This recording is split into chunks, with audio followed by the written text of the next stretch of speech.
Educational RVS समझ के पढ़ने का।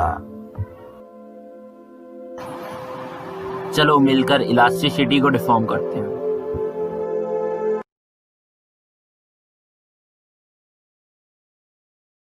Friends, welcome to our channel educational RVS. तो आज चालू हो रहा है इलास्टिसिटी। देख सकते हो यहाँ पर लिखा भी हुआ है elasticity 01 mechanical properties of solid. NCERT में नाम दिया हुआ है चैप्टर का, है ना। Mechanical properties of solid chapter number 9 है ये। चैप्टर नंबर 8 इससे पहले हम किए थे, उसमें हमने बहुत कुछ बात किया था, ठीक है।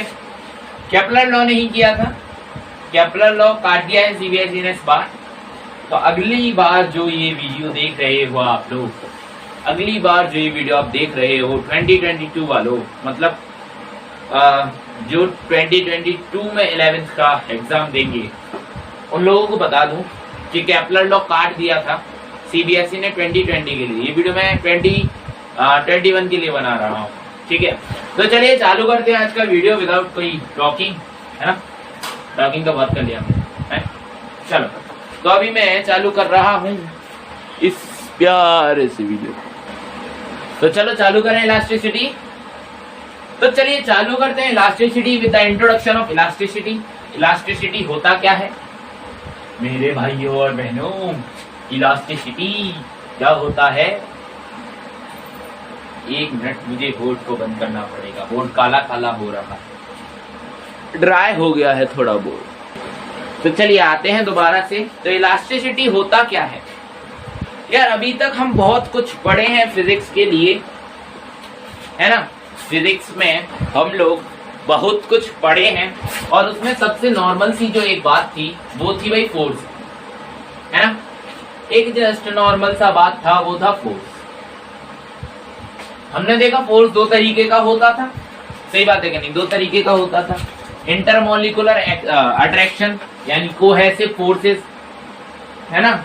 एक तो ये रहा intermolecular attraction, cohesive forces, intermolecular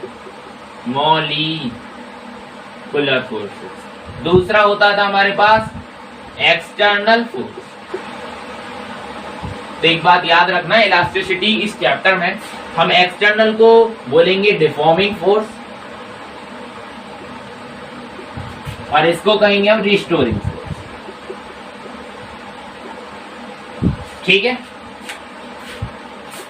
ठीक है ना। एक्सटर्नल फोर्स को हम कहेंगे डिफॉर्मिंग फोर्स, इंटरमोलिकुलर फोर्स को कहेंगे रीस्टोरिंग फोर्स। तो देखो यार, डिफॉर्मिंग और रीस्टोरिंग के बीच का अंतर देख लो, या फिर ये कह लो कि डिफॉर्मिंग का काम क्या है। डिफॉर्मिंग का काम दो चीज करना है। पहला काम है इसका डिफॉर्म करना, दूसरा काम है इसका रीस्टोरिंग फोर्स को बनाना, ठीक है। जैसी मार्कर है, मैं इधर इस पर फोर्स लगा रहा हूं, ये डिफॉर्म क्यों नहीं हुआ? क्योंकि इस पे जो मैंने डिफॉर्मिंग फोर्स लगाया वो डिफॉर्म भी उतना कराया, उसने डिफॉर्म तो कराया, है ना। और अंदर की जो फोर्सेस थे उनसे इसने रीस्टोर भी करा दिया, मतलब रीस्टोरिंग फोर्स भी बढ़ा दिया, ठीक है। ओके। सो यार, ये जो इलास्टिसिटी चैप्टर है ये चालू होगा बस इस वर्ड से, डिफॉर्म। डिफॉर्म का मतलब होता है अपने ओरिजिनल शेप और साइज को छोड़ना। यही काम करेंगे बहुत सारे ऑब्जेक्ट्स हैं। You can see springs.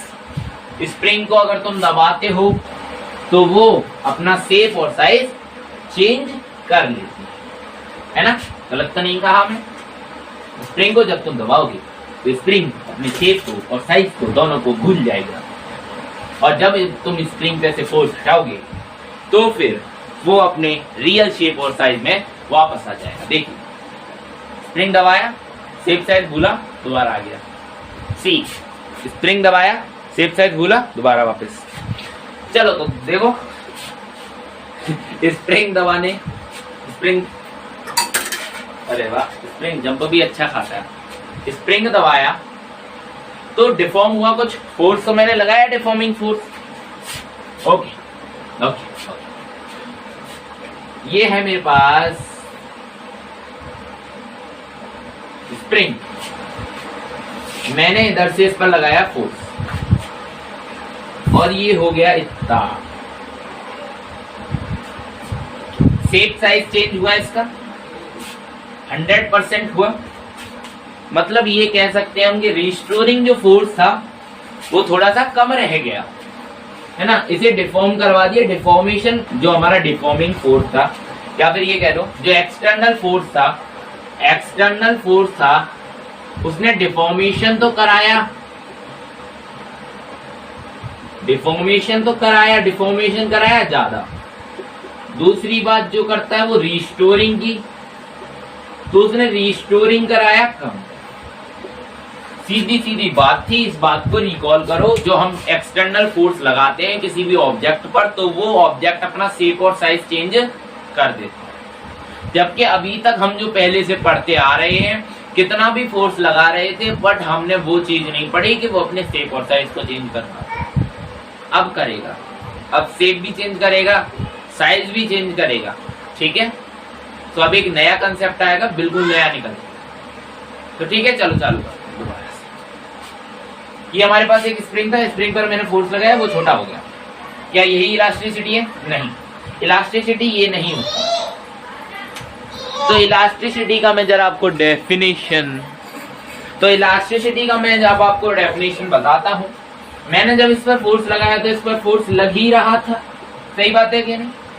जब मैं इस फोर्स को हटाता हूं तो मैं देखता हूं कि वापस से अपने ओरिजिनल शेप में आ जाता, अपने ओरिजिनल शेप में, अपने ओरिजिनल साइज में आ जाता, ठीक है। ये बात थी छोटी सी, ठीक है। वो जब मैं इस फोर्स को हटाऊंगा तो वो अपने ओरिजिनल शेप और साइज में आ जाएगा। इधर आने की जो टेंडेंसी है, इस टेंडेंसी को हम, ठीक है, जब हम एक्सटर्नल फोर्स को हटाते हैं और उसका ओरिजिनल शेप में आने की टेंडेंसी को हम क्या कहते हैं? इलास्टिसिटी। क्या ये सब दिख रहा है? शायद दिख रहा है। चलो हटाओ। ये सब था इलास्टिसिटी के बारे में इंट्रोडक्शन, ठीक है, छोटा सा इंट्रोडक्शन इलास्टिसिटी का। अभी चलो ब्रीफ में इंट्रोडक्शन लेते हैं इसका भी, ठीक है। कोई छोटा मोटा टॉपिक नहीं है। आप ये मत समझें कि ये चैप्टर पढ़ना नहीं है, हम बस केवल एग्जाम के लिए पढ़ें तो वो चीज ठीक नहीं रहेगी। हमें नॉलेज गेन करने के लिए पढ़ना है? या फिर आप लोग सिलेक्शन पाने के लिए बस पढ़ रहे हो तो वो चीज ठीक नहीं है। नॉलेज गेन करना है। नॉलेज गेन करके क्या आसमान में उड़ेंगे? हाँ देखो, हाँ तो दोबारा आ जाओ। हाँ, बात करनी थी हमें, जब मैंने डिफॉर्मिंग फोर्स हटाया तो वो दोबारा से अपने ओरिजिनल शेप में आया। ये चीज क्या है? इलास्टिसिटी है। ये बात हमारी क्लियर है। ओके, मेरे पास एक स्टील है, आई हैव अ स्टील, ठीक है। मैंने स्टील पर डिफॉर्मिंग फोर्स लगाया। ये समझ लो स्टील होगा 3 ग्राम का, मैंने लगा दिया इस पर 300 न्यूटन। तो क्या होगा? स्टील 3 ग्राम का, मैंने इस पर फोर्स लगाया 300 न्यूटन, तो क्या होगा? ये टुकड़ों में टूट के बिखर जाएगा। सही बात है कि नहीं? टूट जाएगा बेचारा स्टील। तो मतलब हम देखेंगे कि इधर जो है इलास्टिसिटी वर्क नहीं किया। इलास्टिसिटी की भी एक लिमिट है, इलास्टिसिटी की भी एक औकात है। जैसे फ्रिक्शन की एक औकात थी, वैसे इलास्टिसिटी की भी एक औकात है। जैसे फ्रिक्शन था लिमिटिंग फ्रिक्शन, वैसे ये भी एक औकात के अंदर ही काम करता है, ठीक है। यहां पर लगाओ तुम 2 न्यूटन फोर्स, तो फिर क्या होगा? तो जो हमारा स्टील है वो टनल की तरह पहले ऐसे जाएगा, फिर वापस से ऐसे आएगा। देखा होगा ना, यो करके किसी भी स्टील को रखते हो और उस पर यहाँ से फोर्स लगाते हो, टन टन टन आती है आवाज, आवाज भी आती है उससे बहुत तेज। उसका हर्ट्ज अच्छा होता है, साउंड अच्छा होता है उसका, वेवलेंथ वगैरह, ठीक है। तो ये बात थी, ठीक है। अच्छा, तो अभी इलास्टिसिटी के आगे देखें। ये बात समझ में आई आपको कि इलास्टिसिटी की एक लिमिट होती है, इलास्टिसिटी की एक लिमिट होती है, ठीक है, इलास्टिसिटी की एक लिमिट होती है। तो ये जो हमने स्टील पर इतना फोर्स लगाया और इस तरीके का जो हमारे सामने आया, चलो इसे छोड़ो, दूसरे एग्जांपल में लेंगे। अरे भैया चलो, रबर देखा है आपने, रबर उसकी लिमिट होती है, वो चीज मैं आपको बताना चाह रहा हूं कि आपने एक रबड़ देखा हुआ है, रबड़, उसे यूं पकड़ के खींचो, सटाक छोड़ दो, है ना, कभी कभी तो वो ऐसे जाएगा फिर लौट के आएगा, तुम और खींचो, क्या होगा, ब्रेक डाउन, टूट जाएगा।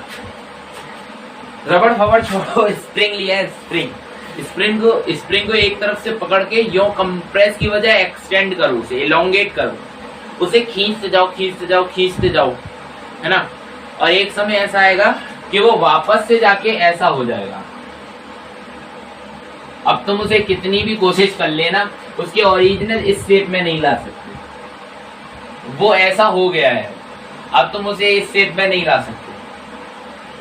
तो ऐसा जो इफेक्ट होता है वो परफेक्टली प्लास्टिक कहते हैं इसे, ठीक है, परफेक्टली प्लास्टिक, या फिर कह लो परफेक्टली इनइलास्टिक। याद है, कुछ बात याद आ रही है इलास्टिक और इनइलास्टिक सुन के? सिस्टम ऑफ पार्टिकल के अंदर हमने पढ़े थे कोलिजन्स के types, elastic collision, inelastic collision, partially elastic, partially inelastic collision, ठीक है। तो ये परफेक्टली इनइलास्टिक कोलिजन है। चलो परफेक्टली इनइलास्टिक का एक एग्जांपल देता हूं तुम्हें, है ना। परफेक्टली इनइलास्टिक का मेरे पास एग्जांपल है, देखो ये जस्ट सिंपल एक पॉलीथिन है, ये मैंने से डिफॉर्म किया है, देखो डिफॉर्म किया है, हट गया ना, मैंने से क्यों डिफॉर्म किया था, बस शेप चेंज हुआ, उसका शेप चेंज हुआ, लौट के तो नहीं गया अपने शेप में। तो ऐसी चीज जब होती है तो उसे हम कहते हैं परफेक्टली इनइलास्टिक चीज। परफेक्टली इलास्टिक कब होती है? परफेक्टली इलास्टिक मान लो एक स्प्रिंग है, स्प्रिंग को तुमने चौड़ा दिया, इलोंगेट कर दिया, और फिर दोबारा से छोड़ा तो फिर दोबारा से वो इसी पोजीशन में आ गई। इस चीज को हम कहते हैं परफेक्टली इलास्टिक। यहां पर ये जो प्लास्टिक वर्ड यूज हुआ है ये इनइलास्टिक को दिखाने के लिए है, ठीक है। ज्यादातर माना जाता है कि जो प्लास्टिक है वो इनइलास्टिक होती कन्वेंशन, ठीक है। परफेक्टली प्लास्टिक भी कह लेते हैं, परफेक्टली इनइलास्टिक भी कह लेते हैं। तो प्लास्टिक अगर आ गया इनइलास्टिक की जगह तो कंफ्यूज मत हो जाना, बहुत छोटा सा चैप्टर है, बहुत छोटा सा टॉपिक, बहुत डालने पड़े। परफेक्टली इलास्टिक समझ में आया कि मैंने किसी भी स्प्रिंग को दोनों तरफ से पकड़ के खींचा, फिर दोबारा से छोड़ा तो फिर वो दोबारा अपने ओरिजिनल शेप में आ गया, ये परफेक्टली इलास्टिक हो गया, है ना। प्लास्टिक के लिए मैंने भी एक एग्जांपल दिया था, एक पॉलीथिन लिया था, मैंने पॉलीथिन को खींचा, डिफॉर्म किया, डिफॉर्मेशन फोर्स लगाया तो उसका शेप मान लो कुछ ऐसा हो गया, तो अभी ये परफेक्टली प्लास्टिक हो गया, दोबारा से लौट के अपने शेप में नहीं आएगा जब मैं एक्सटर्नल फोर्स भी हटा दूंगा, ठीक है। पार्शियली इलास्टिक और पार्शियली इनइलास्टिक देख लो, पार्शियली इलास्टिक, पार्शियली इनइलास्टिक, नाम से समझ गए यार, है ना। कुछ अपने शेप और साइज में वो अपने बदलाव कर ले, मतलब नहीं समझे। मान लो मेरे पास ये ऑब्जेक्ट था, मान लो, ठीक है, मैंने इस पर फोर्स लगाया इस तरफ, ओके, तो मैंने इस पर फोर्स लगाया तो हुआ क्या, इसका साइज कुछ इस तरीके का हुआ, जनरली होगा भी, जब मैं इसे अप करके खींचूंगा तो यही हो जाएगा, है ना। फिर मैंने फोर्स छोड़ा, रिमूवल ऑफ फोर्स, यहाँ पर लिख दे रहा हूँ रिमूवल ऑफ फोर्स, हाँ राइटिंग कुछ ज्यादा ही अच्छा आ गया है यहाँ पर,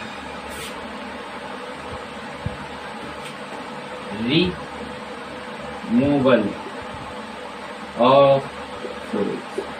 जब मैंने फोर्स हटाया तो क्या हुआ, उसने इस शेप से, चलो इसे थोड़ा सा और अच्छे से बनाते हैं ताकि समझ में आए, है ना। इधर एक लट्टू सा बना दिया, अब तो भी लग रहा है।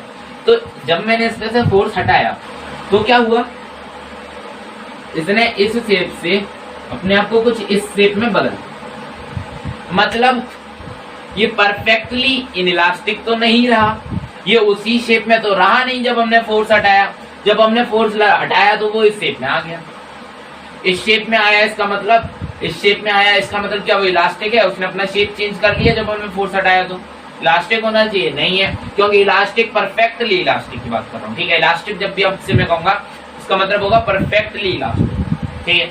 तो इलास्टिक तब होगा जब मैं उस पर फोर्स लगाऊंगा और वो अपना शेप चेंज करेगा, मैं फोर्स हटाऊंगा और वो अपनी शेप में दोबारा वापस आ जाएगा। सो तो इसके साथ नहीं होता। एक बात याद रखना, steel is more elastic than rubber.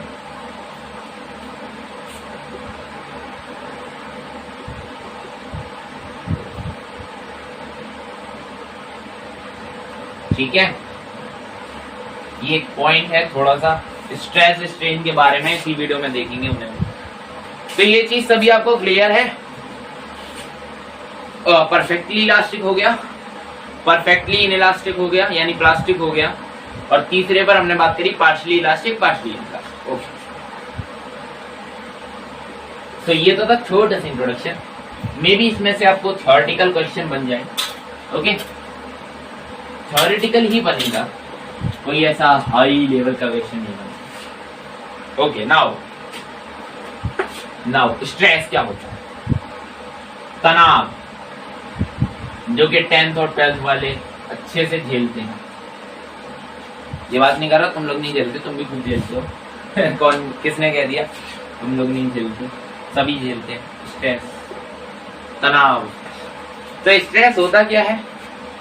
Stress का जस्ट एक फॉर्मूला होता है, ठीक है। स्ट्रेस को हम रिप्रेजेंट करते हैं इससे, सिग्मा से। बात याद रखेंगे, स्ट्रेस को हम रिप्रेजेंट करते हैं सिग्मा से, और इसका जो फॉर्मूला होता है वो होता है force upon area. Force upon area, जी हाँ, बिल्कुल सही पहुंचे हैं आप। Force upon area, force upon area. दोबारा से लो उसे, क्या था?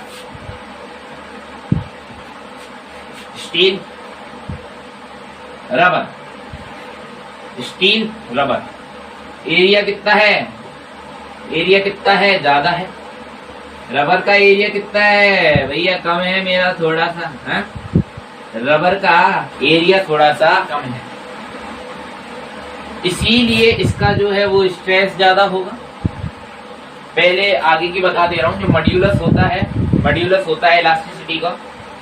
इलास्टिसिटी का जो मॉड्यूलस होता है वो होता है स्ट्रेस अपॉन स्ट्रेन। ये बाद में आने वाली बातें हैं। जिन लोगों ने ये चैप्टर पढ़ रखा है ऑलरेडी, बस रिवीजन के लिए वीडियो देख रहे हैं, तो उनके लिए तो बढ़िया, उन्हें तो पता होगा। तो E is equal stress by strain होता है ना।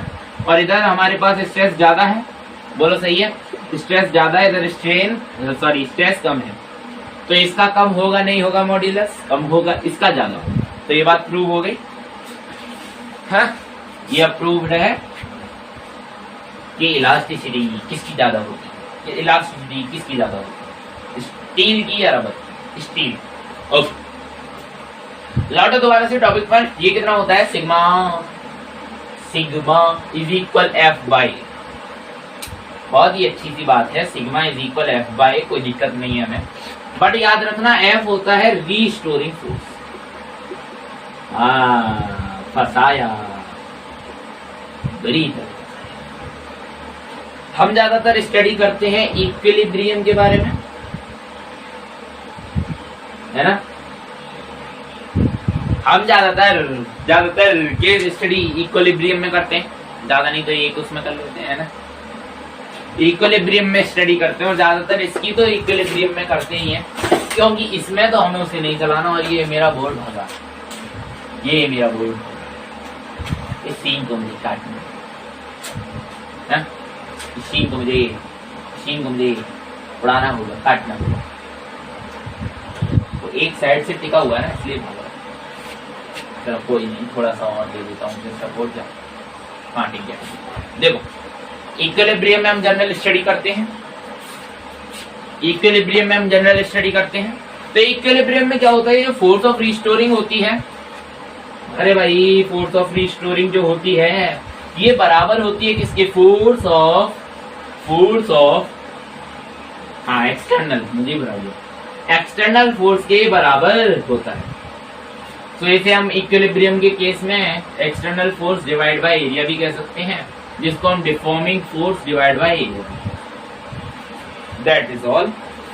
ठीक है, स्ट्रेस का एक ये छोटा सा फॉर्मूला है। जब भी आपको कभी भी स्ट्रेस हो तो अपने ब्रेन का एक छोटा सा एरिया नापना, ठीक है। जब भी आपको थोड़ा सा भी स्ट्रेस अपने दिमाग में फील हो रहा हो तो ब्रेन का एक छोटा सा एरिया नापना और उधर चेक करना कि फोर्स कितना मार रही है तुम्हारी ब्लड के द्वारा, फोर्स कितना मारा जा रहा है, फिर उससे इसका फॉर्मूला फाउंड आउट करना। मजाक कर रहा हूँ, सही में मत करने बैठ जाना, ठीक है। ऐसे मजाक करने भी नहीं चाहिए। हाँ चलो स्ट्रेस हटाता हूँ, स्ट्रेस हटा दिया है मैंने। नया टॉपिक है स्ट्रेन। स्ट्रेस गया रे, स्ट्रेन आया, स्ट्रेस गया। अच्छा एक चीज रह गई, हाँ एक बात याद होगी आपको, स्ट्रेस में क्या था, force upon area. Force upon area क्या होता है, दबाव, pressure. Force upon area is pressure. तो इसका मतलब आप समझ सकते हो कि जो प्रेशर की यूनिट होती है pascal, that is also of the unit of stress, pascal, है ना। बट हम पास्कल नहीं लिखते, है ना, अब मक्का आ रहा है, हम पास्कल नहीं लिखते, हम इसे लिख देते हैं एन एम माइनस न्यूटन पर मीटर स्क्वायर। बात तो वही है, पास्कल न्यूटन पर मीटर स्क्वायर लिख देते हैं, बस छोटी सी ये यूनिट की बात थी। चलो अभी इसे देखो, स्ट्रेस को किसे रिप्रेजेंट करते हैं, एप्सिलॉन। किसे रिप्रेजेंट किया जाता है स्ट्रेस को, एप्सिलॉन। कौन सा एप्सिलॉन, छोटा बड़ा पता नहीं कौन सा एप्सिलॉन, इस तरीके से लिखते हैं। एक एप्सिलॉन इस तरीके से लिखते हैं, जो मैथ में पढ़ा होगा तुमने सेट के अंदर। हाँ दो तरीके के एप्सिलॉन होते हैं। अब इतना कौन याद रखे, स्मॉल कौन सा, बड़ा कौन सा, है? ये कौन सा डेल्टा बड़ा होता है, हाँ? एक ये डेल्टा होता है, बताओ कौन सा बड़ा है पता नहीं, चलो चलो इसे रिप्रेजेंट करते हैं एप्सिलॉन से। और अभी मेरे को ये जो पंखा है ये बंद कर देना चाहिए। इसे रिप्रेजेंट करते हैं हम एप्सिलॉन से। एप्सिलॉन को हम लिखते हैं डेल एल बाय एल। ये थोड़ा सा समझने वाली बात है। डेल एल की यूनिट मीटर, एल की यूनिट मीटर, मीटर से मीटर मर गया, इसकी यूनिट आई नो यूनिट, यानी डायमेंशन लेस क्वांटिटी होता है, रेशियो होता है। रेशियोज में हमेशा डायमेंशन लेस होती हैं, रेशियो सारी। कांस्टेंट कभी भी डायमेंशन लेस नहीं होते, सारे नहीं होते, कुछ होते हैं, कुछ निकम्मे होते हैं कांस्टेंट। क्यों गाली दे रहा हूं? चलो दोबारा से आओ। एप्सिलॉन कितना था, डेल एल बाय एल। यहां पर देखो मेरे पास क्या है, वायर है, छोटा सा वायर है। वायर के नीचे मैंने क्या किया, 400 किलो का एक ब्लॉक लटका दिया। समझ सकते हो, एक छोटा सा इतना नन्ना सा मुन्ना सा वायरस ही निकलता है आजकल मुंह से, वायर, ठीक है। वायर पे मैंने नीचे लगाया वेट 400 किलो का, हाँ 400 किलो का। क्या होगा, वायर नीचे जाएगा, कनेक्ट कर रहा है ग्रेविटेशनल फोर्स, सही बात है नहीं, mg ग्रेविटेशनल फोर्स, जी हाँ। तो ये कैसे हो जाएगा भाई ऐसा हो जाना है मुझे, ठीक है। 400 किलोग्राम। देखो भाई ये कितना था, ये कितना था, ये था मान लो L1, ये है L2। क्या करोगे, L2 minus L1 is equal del L. Del L डाला है यहां, तो ये होता है इतना, यानी एप्सिलॉन ई क्या बना दिया रे, ई क्या बना दिया, epsilon is equal L2 minus L A divide by L. ये एल कितना है, ये L1 है, ठीक है, नॉर्मल वाला, ये वाला, ठीक है, ये वाला है ये छोटा सा एल। तो अभी यहां तक क्लियर है, स्ट्रेस और स्ट्रेन हो चुका है, ठीक है। ये छोटी सी बातें थी और थोड़ी सी इंपॉर्टेंट बातें थी, ये मैं आपको बता दूं, बहुत ज्यादा नहीं, थोड़ी सी इंपॉर्टेंट बातें थी, ओके। एक और बात मैं करना चाहूंगा आपसे, क्योंकि बल्क मॉड्यूलस आपको पढ़ना है, बल्क मॉड्यूलस छोड़ना नहीं है, तो ये एप्सिलॉन में भी हो सकता है, डेल वी बाय वी भी हो सकता है, ठीक है, वॉल्यूम बाय वॉल्यूम भी हो सकता है, यूनिट में कोई चेंज नहीं आना, ठीक है, वॉल्यूम बाय वॉल्यूम भी हो सकता है। तो अभी मैं से इरेज मारेगा, मैं इसको इरेज मारेगा, मैं नहीं मानेगा, मैं इसको इरेज मारेगा। चलो तो अभी इरेज कर,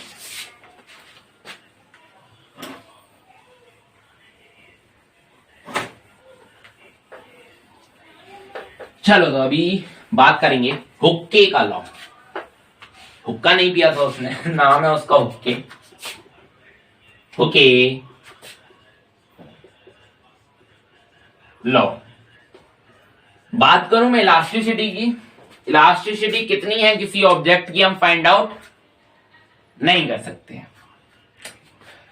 तो हुक्के ने कुछ ऐसा किया, इन्होंने कहा कि इलास्टिसिटी का एक मॉड्यूलस ले लो, वो किसके बराबर होगा, इन्होंने कहा वो बराबर होगा स्ट्रेस बाय स्ट्रेन के। स्ट्रेस की स्पेलिंग गलत है, आप अपने आप सही कर लेंगे। स्ट्रेस को हम अल्फा से रिप्रेजेंट करते हैं, इसको एप्सिलॉन से रिप्रेजेंट करते हैं। छोटा बना दिया क्या मैंने? अरे ये मैंने क्या कर दिया, छोटा एप्सिलॉन बना दिया। चलो ये वाला एप्सिलॉन सही है, हैं? यार इस एप्सिलॉन को बनाने में मेरे को बड़ा दिक्कत होता है। ऐसे ही रखेंगे, अभी से एप्सिलॉन का सिंबल चेंज करेंगे, आप जहां जहां भी लिखा था ऐसा कर लेंगे, ठीक है।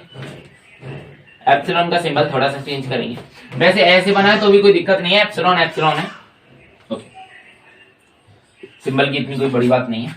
इलास्टिसिटी का मॉड्यूलस है, हुक्के ने कहा जो मॉड्यूलस होता है इलास्टिसिटी का, इलास्टिसिटी को हम फाइंड आउट तो कर नहीं सकते, तो हमने कहा उसका मॉड्यूलस ही फाइंड आउट कर लेते हैं। तो मॉड्यूलस कैसे फाइंड आउट करेंगे? मॉड्यूलस जो होता है वो होता है स्ट्रेस बाय स्ट्रेन।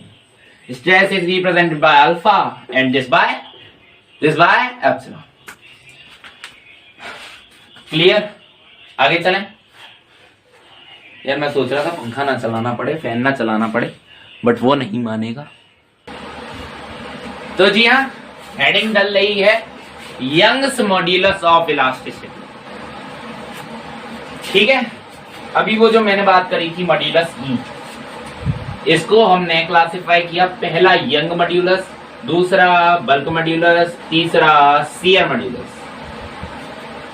तीन तरीके का हम कह सकते हैं ये मॉड्यूलस होता है। शियर मॉड्यूलस, रिजिडिटी मॉड्यूलस, है ना, मॉड्यूलस ऑफ रिजिडिटी कहते हैं कुछ लोग इसे। चलो जो कहना चाहो वो कहो और कहानी को आगे चलो। यंग्स मॉड्यूलस ऑफ इलास्टिसिटी, इन्होंने वही केस लिया, जनरल सा सिंपल, एक छोटा सा वायर लिया, वायर पर एक वेट डाला तो इन्होंने एक्सपीरियंस किया कि यार जो मेरा वायर था वो वायर इतना बड़ा हो गया, ठीक है। इन्होंने ये कहा ये मेरा L1 है, ये मेरा L2 है। इन्होंने ये कहा इसका मास m है, इसका मास m है, और इन्होंने कहा कि इस पर जो ग्रेविटेशनल फोर्स लगने वाली है वो G है, ये G, ठीक है। ग्रेविटेशनल फोर्स की एक्सेलरेशन जी है, ओके, बस इतना ही। तो हमारे पास क्या है, जो मॉड्यूलस होता है इलास्टिसिटी का वो होता है स्ट्रेस अपॉन स्ट्रेन। स्ट्रेस कितना होता है, force by area.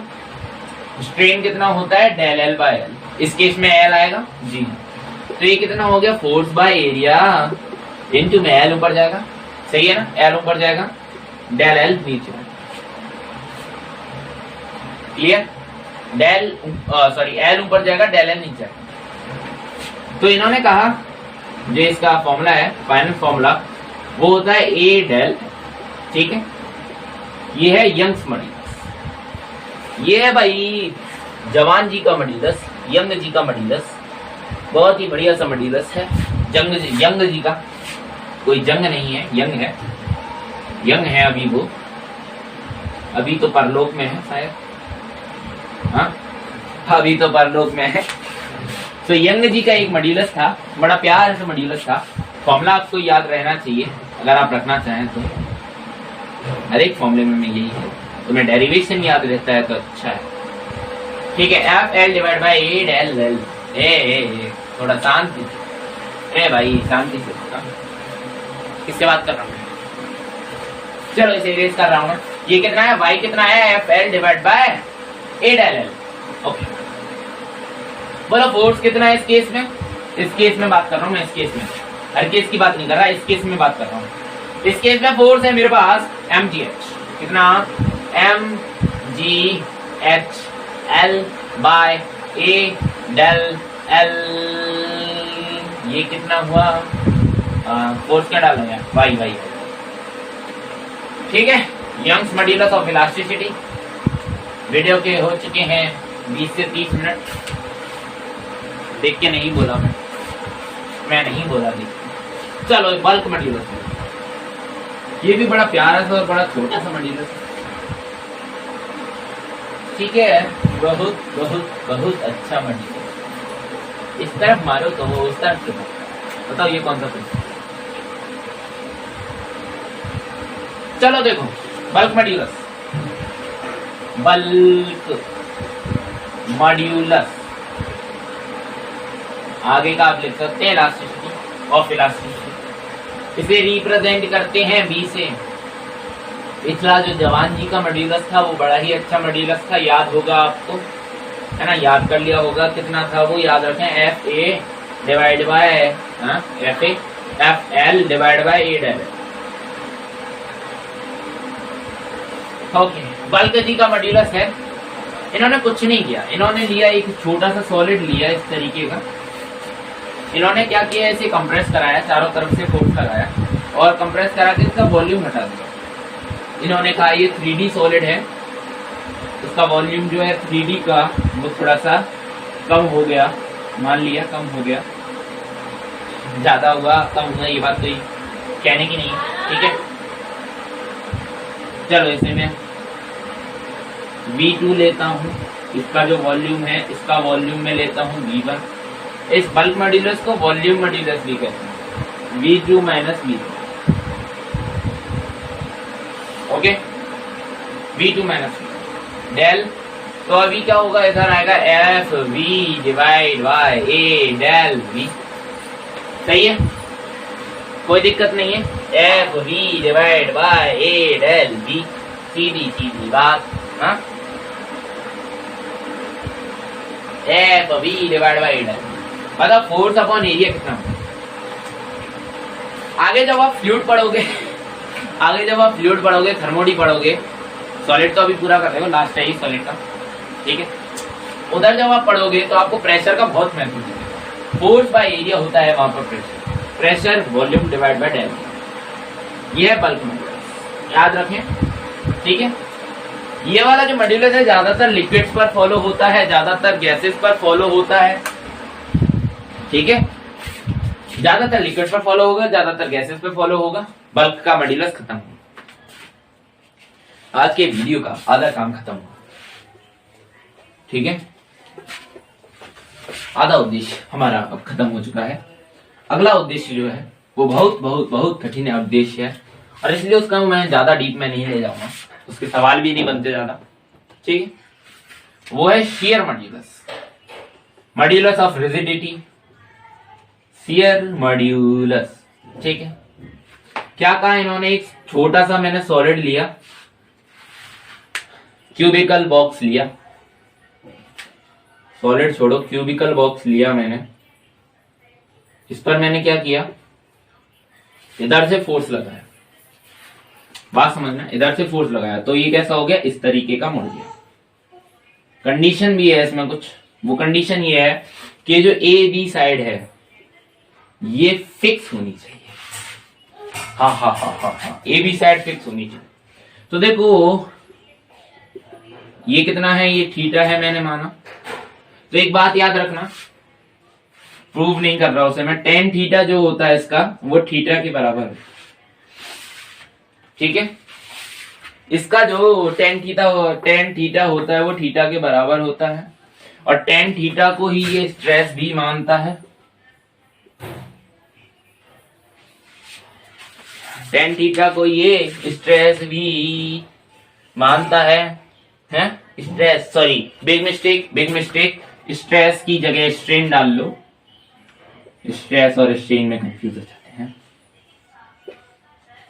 Okay, so strain equal theta, tan theta बराबर थीटा। ठीक है, ओके। थीटा स्ट्रेन है, मतलब ये स्ट्रेन थीटा है, तो वो कितना होगा, मॉड्यूलस ऑफ रिजिडिटी, इससे रिप्रेजेंट कर लो। इसे क्या कहते हैं पता है, ईटा कहते हैं इसे। ठीक है, इसे क्या कहते हैं, ईटा कहते हैं, या फिर इसे एस से भी रिप्रेजेंट कर सकते हो। तो ये कितना होगा, ये होगा भाई F divide by A, F divide by A, सही है ना। क्या कोई दिक्कत है? नहीं नहीं दिक्कत नहीं, बहुत बड़ा दिक्कत है। यहाँ क्या F by A divide by theta, ये होगा। तो ये कितना होगा, थीटा ऊपर जाएगा, एफ बाय ए अपन में वन रखो, वन बाय थीटा कितना है, एफ बाय ए थीटा। ठीक है, मॉड्यूलस ऑफ रिजिडिटी याद रहेगा कितना है, एफ बाय ए थीटा। पूरा थ्योरी खत्म होता है। आप चाहो तो वीडियो लीव कर सकते हो, क्वेश्चन नहीं करने, बेसिक पूरा क्लियर हुआ, चाहो तो वीडियो लीव कर सकते हो। अभी मैं क्वेश्चन चालू करूंगा, 2-3 क्वेश्चन लूंगा, बस ज्यादा नहीं लूंगा। ओके, जो अभी तक, हाँ तो चलो अभी बात करते हैं स्प्रिंग कांस्टेंट की। जो लोग छोड़ चुके हैं उनके लिए एक बड़ी तो बड़ी खबर है कि अभी एक छोटी सी चीज रह गई है। चलो कोई नहीं, ज्यादा इंपॉर्टेंट है इंपॉर्टेंट है, बहुत बड़ा असर पड़ेगा। ठीक है, एफ इज इक्वल होता है यार के डेल एक्स, एक्स को एल कह दें, सही रहेगा। ठीक है, सही रहेगा। यंग मॉड्यूलस कितना होता है, मैंने कहा ना सबसे ज्यादा इंपॉर्टेंट कौन सा मॉड्यूलस है, यंग मॉड्यूलस। यंग जी, जवान जी हमारे बहुत ही अच्छे थे, उन्होंने बहुत ही अच्छा मॉड्यूलस दिया है, उनका मॉड्यूलस बहुत ज्यादा इंपॉर्टेंट है इलास्टिसिटी के अंदर। एक्सपेरिमेंट्स भी उनके खूब अच्छे हैं, मौका मिलेगा तो लाऊंगा वीडियो। वाई कितना होता है, के कितना रखोगे, सॉरी वाई कितना होता है, F A, F L A del T, T है क्या एल है, हाँ एल है। सो इसे मैं इधर फेंक दूं, सही है ना, इसे मैं इधर फेंक दूं, डिवाइड में एल ले लूं, Y A del L divide by L is equal, देखो डेल एल इधर, डेल एल इधर, दोनों इक्वेशंस को सब्स्टिट्यूट कर लो, एफ हटा दो इधर का, कितना आ जाएगा, K del L, del L से डेल एल मर जाएगा। स्प्रिंग कांस्टेंट कितना आ गया, Y A divided by L. एक छोटा सा इंपॉर्टेंट सा डेरिवेशन है, याद रखेंगे, चाहते हो तो रखो वरना मत रखो। ठीक है, स्प्रिंग कांस्टेंट है ये। तो अभी मैं क्वेश्चंस यहाँ पर टाइप कर रहा हूँ। जो मैंने एक चीज आपको दिखाने का सोचा था वो तो मैं भूल ही गया, ये इलास्टिसिटी के लिए आपको दिखाने के लिए सोचा था। जब मैं इधर इधर फोर्स लगा रहा हूँ एक्सटर्नल, तो ये डिफॉर्म हुआ, जब मैं इसे छोड़ रहा हूँ तो वो दोबारा से रीगेन कर गया। ये सब तो बस एक स्प्रिंग ही काम कर गया इसके ऊपर है। ये मैंने यहाँ से बंद किया हुआ है इसलिए हवा बाहर नहीं जा रही, कुछ एयर कंप्रेस हुई है, मुझे ऐसा लग रहा है इसके अंदर। चलो होने दो, आगे देखेंगे अब न्यूमेरिकल्स। तो क्वेश्चन आपके सामने है, एक स्टील बार है, 1 मीटर लंबा है, 1.5 सेंटीमीटर स्क्वायर उसका एरिया है, फोर्स उस पर लग रहा है 1.5 इंटू 10 टू द पावर है 4 है सॉरी, और उसका वाई यानी Young modulus 2 into 10 to the power 11 है। फाइंड करना है एलोंगेशन, ट्राई करो, बहुत इजी क्वेश्चन है। चलो तो अभी मैं करता हूं। एलोंगेशन का मतलब है डेल एल, ठीक है। एलोंगेशन का मतलब है कि जब मैंने उस पर फोर्स लगाया, मान लो स्टील बार है मेरे पास, ठीक है, जब मैंने इस पर ये फोर्स लगाया तो ये कितना इलोंगेट कर गया, कितना इलोंगेट कर गया, तो ये क्या है, डेल एल है, ठीक है, डेल एल। तो चलो कहां चले, दोबारा से टॉपिक पर आओ। क्या है, y कितना है, F del L divide by F del L, सही है ना, F L divide by A del L, सही है, सही गलत है, F L divide by A del L, del L इधर फेंक दो, वाई इधर, वाई इधर। बोलो फोर्स कितना, 1.5 into 10 to the power 4 L यानी लेंथ कितनी है वायर की 1 सेंटीमीटर है। ये देखो 1.5 सेंटीमीटर स्क्वायर, जानबूझ के खेलना है हमारे साथ। सेंटीमीटर स्क्वायर, ठीक है, तो मीटर स्क्वायर में चेंज करो 1.5 इंटू 10 टू द पावर -4। सही है, सही है ना। 100 सेंटीमीटर बराबर 1 मीटर होता है। 100 सेंटीमीटर बराबर 1 मीटर होता है। हाँ तो ठीक है, सेंटी डेसी मिली, हाँ सही है। चलो छोड़ो, 1.5 इंटू 10 टू द पावर -4 है। ये क्या क्या है, ये क्या है, ये क्या है, क्या है, क्या है, हाँ एरिया है। हाँ वाई कितना आएगा, वाई ये रहा 2 इंटू 10 टू द पावर 11। हर बार गिवन नहीं होगा, ऐसा मैं नहीं कहूंगा, हर बार गिवन होगा। 1.5 से 1.5 कैंसल, बोलो बच्चा कितना, 10 टू द पावर 4। 2 इंटू ये कितना है 10 टू द पावर -4 गया, कितना होगा, 1 गया, 10 बचे, 10 में से 3 गए, 7 बचे, तो +7 होंगी। ऊपर फेंक दो, फेंको भैया ऊपर। 10 टू द पावर -7 है ये, और ये इधर बचेगा -3। 1/2 कितना होता है बोलो, 1/2 0.5 इंटू 10 टू द पावर -3। ये आ गया हमारे पास क्या, इलोंगेशन, जो कि है मीटर। ये कितना है, del L, elongation. Question solve, easy था, बहुत हद तक इजी था। ऐसे क्वेश्चन आपसे मेंस वगैरह में तो नहीं पूछेगा। ठीक है, आगे देखो नेक्स्ट क्वेश्चन। तो चलो क्वेश्चन आपके सामने है, ट्राई करो खुद से। बल्क मॉड्यूलस है वाटर का 2 into 10 to the power 9। ATM में ले लो, एटीएम में नहीं होता वैसे उसका, इतना होता है इसका न्यूटन पर मीटर स्क्वायर में। इसका ये जो है वो होता है न्यूटन पर मीटर, न्यूटन पर मीटर स्क्वायर में उसका bulk modulus 2 into 10 to the power 9। Compressibility find करनी है, इधर लिख दिया मैंने ब्रैकेट में, 1/b होती है कंप्रेसिबिलिटी। पिछले वीडियो इससे पहले की थ्योरी में मैंने बताया नहीं था, 1/b होती है। प्रेशर फाइंड करना है, रिक्वायर्ड करने के लिए प्रेशर रिक्वायर्ड कितना होगा कंप्रेस करने के लिए, 0.1%। इतना वॉल्यूम है, चलो बढ़िया है, आज सिरिंज का काम आएगा। मान लो इतना वॉल्यूम है, इतना वॉल्यूम, मुझे इसे कंप्रेस करना है, मुझे इसे कंप्रेस करना, वाटर भरा है मान लो वाटर, मुझे इसे कंप्रेस करना है भाई 0.1%। मतलब del V by V is equal 0.1। सवाल आधे से ज्यादा सॉल्व, अपने आप ट्राई करो। 1 2 3 4 5 आ जाओ। कंप्रेसिबिलिटी 1/b, 1/b कितना हो जाएगा, 0.5 इंटू 10 टू द पावर -9। पहला पार्ट सॉल्व। दूसरा पार्ट न्यूटन पर मीटर स्क्वायर में है, ठीक है, न्यूटन पर मीटर स्क्वायर में है, हाँ? बताओ इसका यूनिट कितना होगा, न्यूटन पर मीटर स्क्वायर। नीचे न्यूटन पर मीटर स्क्वायर ऊपर जाएगा, मीटर स्क्वायर बाय न्यूटन आना चाहिए, हाँ? इस होल का -1 कर दो। यहाँ पर इसका आप एटीएम में भी फाइंड कर सकते हो चाहो तो, ठीक है। प्रेशर फाइंड करना है, प्रेशर फाइंड करेंगे, किसमें फाइंड करेंगे, पास्कल में फाइंड करेंगे। B is equal P divided by PV, no P del V by V, हाँ यही है, यही है, P del V by V, P del V by V। इसके नीचे होता है शायद, चलो इसके नीचे होता है डेल V बाय V, इधर रखो, del V by V। Pressure find करना है ना, ये कितना है, del V by V 0.1%, percent का मतलब 1/100 कितना हुआ, 0.001। सही है, तो बोलो कितना आएगा, बल्क मॉड्यूलस कितना दिया है, 2 into 10 to the power 9 into में ये कितना है 0.001 बराबर में प्रेशर। प्रेशर कितना आया,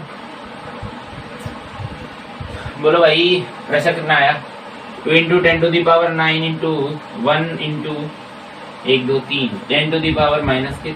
सही है, -3, तो ये कितना आया, 2 इंटू 10 टू द पावर -3, ये कितना होगा, -6। नो +6। प्रेशर कितना आया 2 × 10⁻6 न्यूटन मीटर स्क्वायर। हाँ, न्यूटन पर मीटर स्क्वायर हुआ नहीं हुआ? न्यूटन पर मीटर स्क्वायर आएगा प्रेशर, फोर्स बाय एरिया से ये न्यूटन पर मीटर स्क्वायर आएगा। Okay, so force by area आ गया न्यूटन पर मीटर स्क्वायर। ओके, इसका यूनिट प्रेशर के बराबर होता है। तो प्रेशर का ये प्रेशर आ गया हमारा न्यूटन पर मीटर पर लगाना या 2 × 10⁻6 न्यूटन पर। इस पूरे स्टेटमेंट को आप एटीएम में सॉल्व कर सकते हो। Just multiply it by 1.0135। यही है एटीएम इज मार्क।